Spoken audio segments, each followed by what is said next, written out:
Living in Germany has taught me many things, especially as a Black woman living in Germany. I have unlearned, relearned new things, and I'm still on the learning journey. But after 20 years in Germany, and as someone who came to Germany as a young child, I came in my preteen stage, and I think that some beliefs have been passed down to me, and I have done well. Let me actually tap myself on the shoulder. Ayele, you have done well in analyzing those beliefs and discarding what does not serve you and accepting what serves you.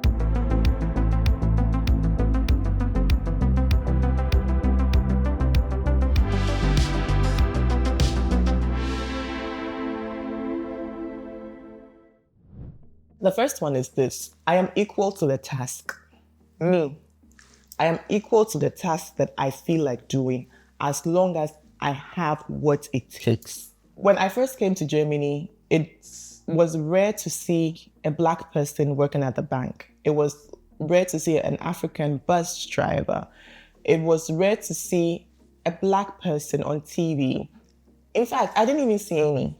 And it was like Germany was for the Germans and sometimes the Turkish. And the first time I saw a Black bus driver, and I think it was on a school trip where we crossed the Swiss border, and I saw the Black bus driver, and at the same time, I saw someone walk out of the bank looking like they worked there. You know how the bank people dress. And it was on the border between Germany and Switzerland. Like, we actually entered Switzerland, kind of. So that was when it changed something in my head, that if I have the capabilities, what is asked? Because to be honest, when you're applying for a job or you're applying for studies or anything, they don't ask you what's the color of your skin, what is your background, you know? They just ask, do you have the qualifications? And once I have the qualifications, I'm gonna do the job. I will. And then I also had to accept that the fact that I have been accepted by my qualifications, I don't need to overprove myself, because sometimes you have the burden as a Black person in the room to show that you are very excellent. You deserve to be here. Charlie, me and you have the same qualifications. The fact that I'm Black doesn't mean I have to prove myself that I'm extra intelligent. I am intelligent just as you are. Why do I have to prove more just because you're white and I'm Black? It's not possible. Me and you, pepe, same, you get? So that's why I say I'm equal to the task. Whatever I see my strengths as, and I see that my strength will help me in that field, I'm grabbing it. And at the same time, because I'm equal to the task, I don't need special permission to do it. So I'm not waiting for somebody to accept me in the room. If you don't like me, I don't care. I'm doing my job. And that is one thing that I learned also as an interpreter. I realized that some lawyers, they'll see you and they'll be like, my course of training as well, there was a time I had to be a Staatsanwalt and was Staatsanwältin, and I realized that some people do not even question whether you are in the right place or not. The moment I put on my white shirt and my black robe, honey, baby, I'm here. Because I passed the exam the same way you passed the exam. Maybe you got 33 points, maybe I got 16 points, but wow, we all crossed the threshold to be in this room. So, pepe. Equal rights and justice, we are here. You get it? Even if I got 33 and they got 16, equal rights and justice, we are here. You don't have to like me or give me permission to pursue my dreams. I don't play that game. So I'm equal to the task. The next thing I've learned is this: I don't need to be lighter to be beautiful. And I've made this promise to myself that any person I meet who is bleaching their skin is not going to be my friend, because it might sound harsh, but one thing I've noticed about people who bleach is this: they have this inferiority complex that if you're not careful, it turns into other things in their friendship, like jealousy, like envy, and they'll also try to talk down on you because they think they are lighter. I've had that encounter before, and I kind of connected the dots. I said no.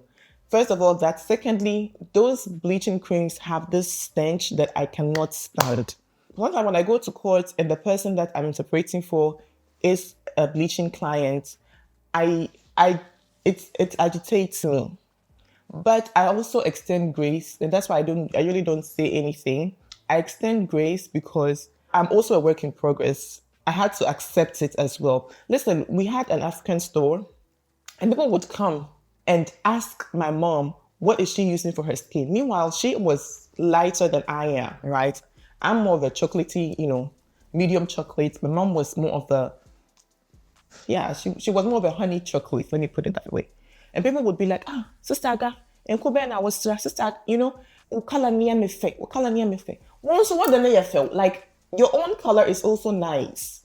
Your own shade is also nice, right? So I'm not going to bleach my skin. And the same thing, talking about skin, I'm also not going to hate my hair.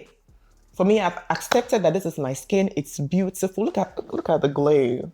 Imagine I put my sunscreen on. I'm using this specific sunscreen that gives me glow. Like my skin will be just shining in the sun. When you see me outside, Damn! But that is it. I have come through the process. I've worked through it to come to a point where I've loved my hair. I love my hair so much, and I'm so proud of my lock progress. Like, this is all my hair. This is my hair in its natural state. Yes, I've locked it, but this is my hair as it grows. What did I do this morning?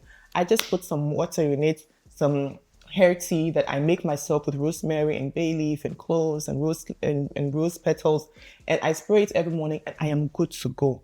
I am not going to look more Caucasian to anybody. I'm not Caucasian, okay? I am not.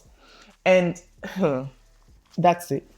I'm not going to worship a Caucasian. I am not going to let Caucasians are better than me. Me, the way I am, me and my family members, we are adequate. We are enough. We are perfect. We are unique. And Caucasians are also that. At the same time, I'm also not going to carry the burden of hate. Yes, I know what Germans did to the people of Namibia. It has been acknowledged. I'm not going to be the one to go through history. I know what the Portuguese and the British did. I know what the Dutch did in West Africa. I know the history.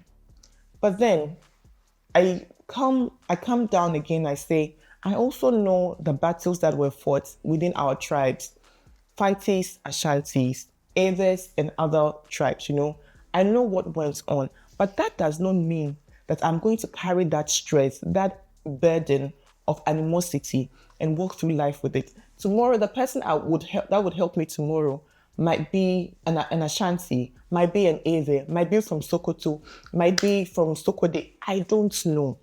But for me, I am open. Yes, I'm aware of racism. I'm aware of the power imbalance in the world. But I treat you as you are, as you approach me. And if you mess up, double for your trouble. Don't trouble me. But if you trouble me, I'll give you double. That one is a fact. I always say that I'll leave the aggressive attitude with you. If you try to assault me, I'll retaliate and leave and end it there. I don't take racist encounters to my house. No. Then you collect, usually verbal, and I keep it moving. Sometimes I look at you, I'm like, if you are taking your classes seriously in school, you would not be in this situation for you to envy me, who took my classes seriously, and I'm doing better than you. Honey, child, boo.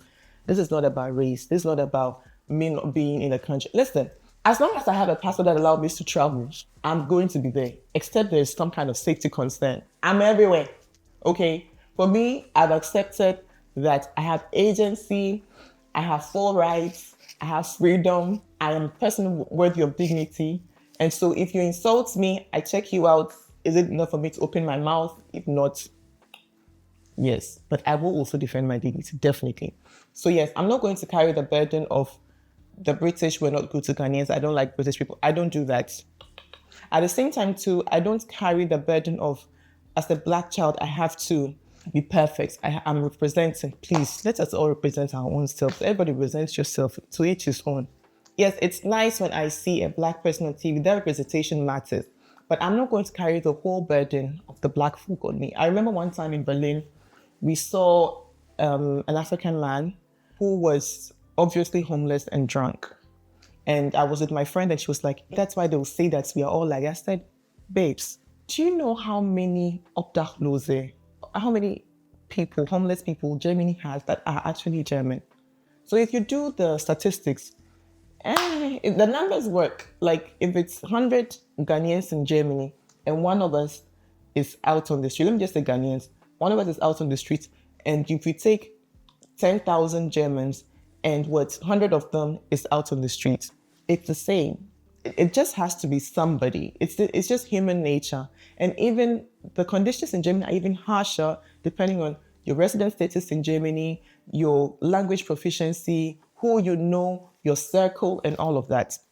So yes, the burden of the past, let it go. And I also read a study one time that said that Black women, we are more prone to fibroids and all kinds of autoimmune diseases because we carry a higher level of stress. And so for me, any kind of stress, I want to reduce it. And some of this stress is also this animosity that we carry, okay? For me, if I see somebody I like, black, brown, blue, yes. I remember that I had a racist encounter with an Indian person before. And then I got to read about Mahatma Gandhi, and we were taught about Mahatma Gandhi in school. In my mind, I was like, Indians, no. I didn't even want to patronize anything Indian in Germany. But then I sat and I said, don't be a hypocrite. Don't be a hypocrite. Even in Ghana, I'm a minority. People will say, hey, are you before the debut? Are you before the debut? And then my grandmother is Nigerian. Alata for the debut. Ghana must go. So why are you doing this? And then last Sunday, I said to my husband, let's go to this Indian place and have a brunch there. The food was so good. Imagine, I would have lost that taste, you know. And they were nice to me. The service was nice. If I had gone and the service was hostile, I would say, okay, I tried it and it didn't work. And of course, you don't put your money where they don't like you. That I also get. But I had to try again to tell myself that, yes, I'm open-minded. Exactly. So I don't carry the burden of my whole population, or let me say race. I don't like to say race, my ethnicity. And I don't also carry the burden from the past. And the last thing is this. Not everything that happens to me is about race. I remember when I first came to Germany, I was like, when you sit in the train, as the people would change seats. They don't want to sit next to you. And sometimes even across, because sometimes you have the four-seaters and they don't want to sit across you. So one time I was riding with my mom's friend. We were going home and my stop was before hers. But then I sat in a way that I'll be moving with the train in its direction. And she sat across me and she said, no, I'll be moving, but not in the direction of the train. And that makes me feel dizzy. And even sometimes it makes me nauseous. So I had to change. I had to switch with her. And then I realized that so sometimes when people change seats, it's because they don't want to be dizzy and nauseous. It's not because it's a Black person. However, just what's today? Today is Wednesday. So on Monday, on my way to class, I sat in the train and I was actually in the direction that is against the train's direction. So I sat like this. The train was going this way. So you'll be seeing things move by in the other direction. So this lady came to sit across me.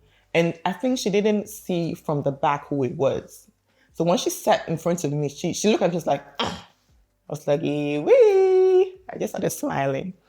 And then I was on my phone. And then I got down and I realized that she had switched seats and she was sitting in the same direction that she was sitting earlier. And then she saw me see her and I just started laughing. That I know is a racial encounter, but not everything. Some people are having a bad day. Some people just are not nice people. They're just rude. They don't have home training. They don't have professional training, or they didn't pay attention. So it's not everything that is about my race or how I look, you know. It is what it is. And yesterday too, I was at DM and I met this Black guy. And I personally, when I see any Black person, I have eye contact, say hello. So I saw him, I said hello. And when he was like, you have said hello today. I saw one lady, I was trying to make eye contact to say hello. And she was like, why are you staring at me? And why is it that Black people, we don't say hello here? And I was like, you see, if you expect that solidarity all the time, just because we are Black, and it's just treat everybody normal. And sometimes I'll say hello to someone just because I'll just nod and smile, you know. But I understand him too, because from where he comes from, we are a minority here. And coming from Ghana at the beginning, that's the reason why I say hello to Ghanaians or people who are Black, is because it is in the Black culture, right? And if I were to be in Ghana, I see someone. But now, because we are so many, we don't say hello to everybody we meet, except it's a lonely road or something. So I think that's where he's coming from. And yeah, just because they are Black does not mean that they necessarily share the same culture as you. That's another thing. So yes, these are the lessons I've learned in my 22 years in Germany. And as a Black woman, these are my experiences. And I've also learned from traveling across Europe, Asia, the Caribbean, is that just be open, treat people with dignity, and it will bounce back to you. That's what I've learned in all of this. Yes. Yeah. So thanks for watching, and let me know what you think, and I'll see you in the next one. Thanks for watching, Phoebe K. And yeah, you're very much appreciated. Please hype this video. Subscribe if you have not yet subscribed. And let me know what else you'd want us to talk about, okay? Take care. Bye.